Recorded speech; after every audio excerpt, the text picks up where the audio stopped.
Hey there, comic book friends. I'm Travis, and this is another edition of No Capes, where I talk about the comic books that don't have to do superheroes and/or Ethan doesn't read them or doesn't review them along with me. First up, we're going to talk about Abe Sapien issue number 5. This is the second half of the second arc of this new book. Really enjoyed this story. I think it has a lot to do with John Arcudi. I'm not sure how you say his name. Arcudi. Arcudi. I pretty much like everything the guy writes. He's got a really good grasp on the Hellboy universe and its characters.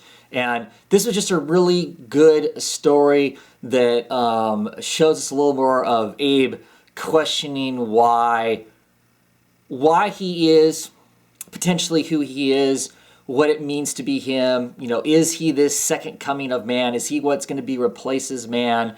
And also gives us a good showing of what crazy people can be like if, during end of the world moments where great grand things are happening, the psychologists and those people and the things that they will go to try and make themselves feel better or create whatever reality they want. This isn't a super exciting book. It's not as dynamic as like the BPRD book is, for instance. But if you like the character Abe Sapien, which I really do, it's a really good book. We keep getting these glimpses of his past, of his birth, and stuff like that. The very end of this opens the door to some serious craziness as far as what's going on and who all is potentially hunting Abe and why they may be hunting him. It's not just the BPRB trying to get him back to try and keep an eye on him. There's a lot of other really strange stuff in there. Also some other great scenes from the past that make the book really enjoyable. Okay, next up is Fatale, issue 16. Not a really great cover, I don't think. Cover used to have a guitar on it. I think the next issue actually has a guitar on it now. Still a great, dark, twisted comic. This woman, Josephine, man, men around her are a train wreck. You're better off dead than running into this woman. We get exposed to one of our awful men that's in this. We find out that he actually ran into Josephine when he was a very small child at like age 7 or 8. And it had an immediate impact on him that he is obsessed with to this day. And he's like in his 30s or 40s now. And in his case, it twisted him and made him, an evil. He's a serial killer. He's a policeman who's a serial killer who's in this that's getting closer and closer to hunting her down again. Josephine still seemingly has amnesia. She doesn't know about her abilities and her powers and her influence and everything. She's living in this house with a bunch of, bandmates in Seattle that they've come off the high of grunge and they haven't been able to create that next single or the next song or album. They're struggling to get by. And, she's a whirlwind through them. And just the effects it has on each individual that's in this is pretty impressive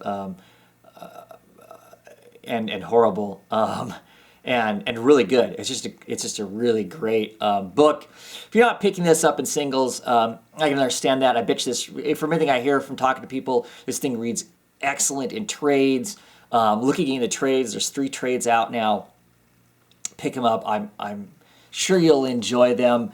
Very interesting character, Josephine, and just like I said, the train wreck of a whirlwind that she creates anywhere that she's at. And I'm waiting to see how some of the darker forces start moving towards her again now that she's out in the open and exposed and doesn't really know who she is. Ooh, yawn. Okay. Satellite Sam, issue 2. To be quite honest with you, I didn't even really finish reading this. I'm not sure exactly what it is about it that I don't like. I'm not sure if it's the combination of Howard Chaykin's artwork, it being black and white. The word balloons are a white space over the art, but there's no actual balloon. It's just the words, but you can see a blanked white spot where the word balloon would be at, and it's just the words. It, for me, sensory-wise, it creates a level of static for me that I have a really hard time concentrating on reading. And so I had a really time struggling through this. I read through about half of it and then thumbed through the rest of it. I won't be getting the rest of this book because it's just too hard for me to absorb and read, and I'm not sure there's a lot going on. There's this lot, there's a lot, I mean, sure there's stuff going on, just nothing that interests me. Continues to be lots of blah, blah, blah about TV during this era. Not really interested in, and the story doesn't make me interested in it. I don't know. I don't have a lot to say about it.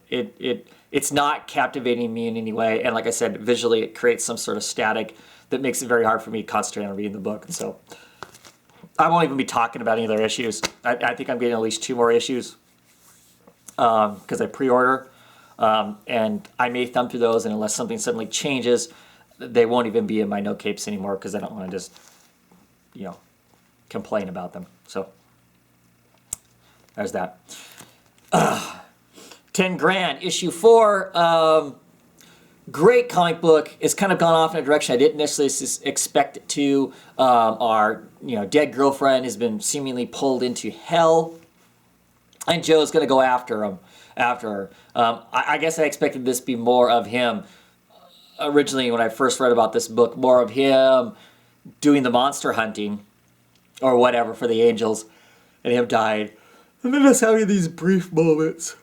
I don't know why I'm yawning so much suddenly now.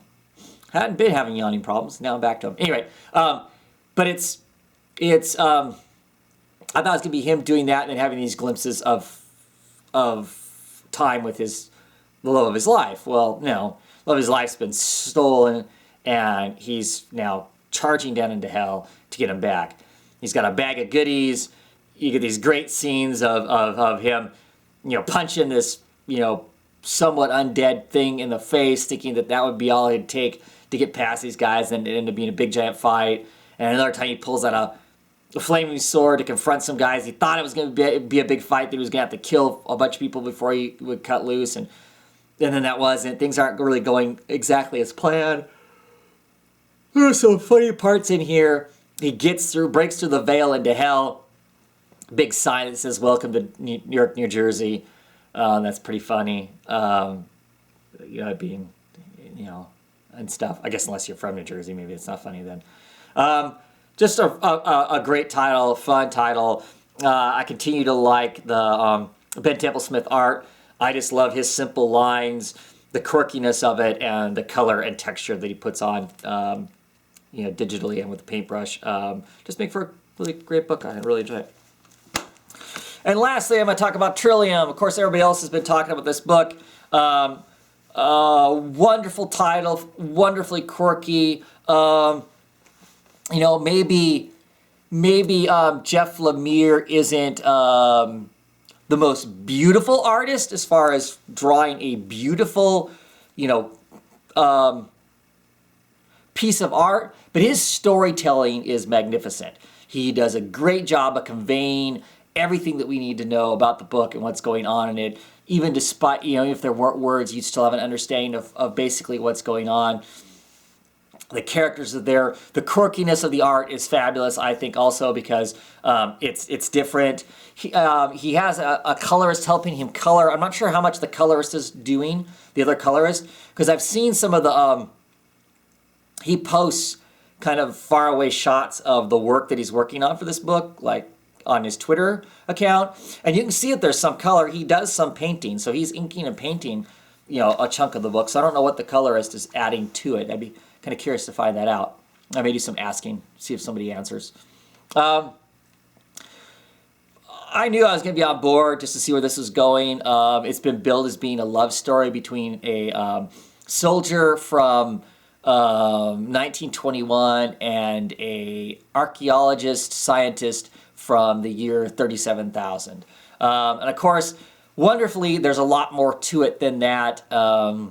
She's from basically a dying race of humans. He is a heavily driven, I think, post-traumatic syndrome suffering World War I soldier.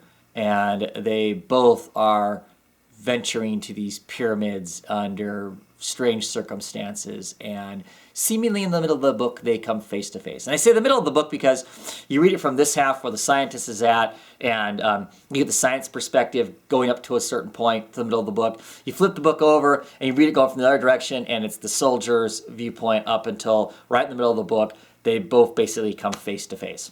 How that happens, we're not 100% sure. Whether he's traveled forward, she's traveled back, or there's someplace in between. Great, like I said, great stylized artwork in it. Not sure how that first issue would read in a trade. So I think you might be missing something if you are waiting this thing on trade. Or digitally. Digitally it's not going to work either. So this is one of those cases where I think the paper comic and the single issue serves you best. We're looking forward to it. I can't remember. I think it is, I want to say it's either 10 or 8 issues long. Just a joy to read. Something different. Telling an action adventure, potentially a love story. Great stuff. That's it for this week. Next week will be huge. I think there's some pretty powerful books coming out this next week. Saga, yeah. Been a while, hasn't it? That'll be exciting. True Lives of Fabulous Killjoys, and I can't remember what else. But anyway, I will see y'all next week. Thanks for watching.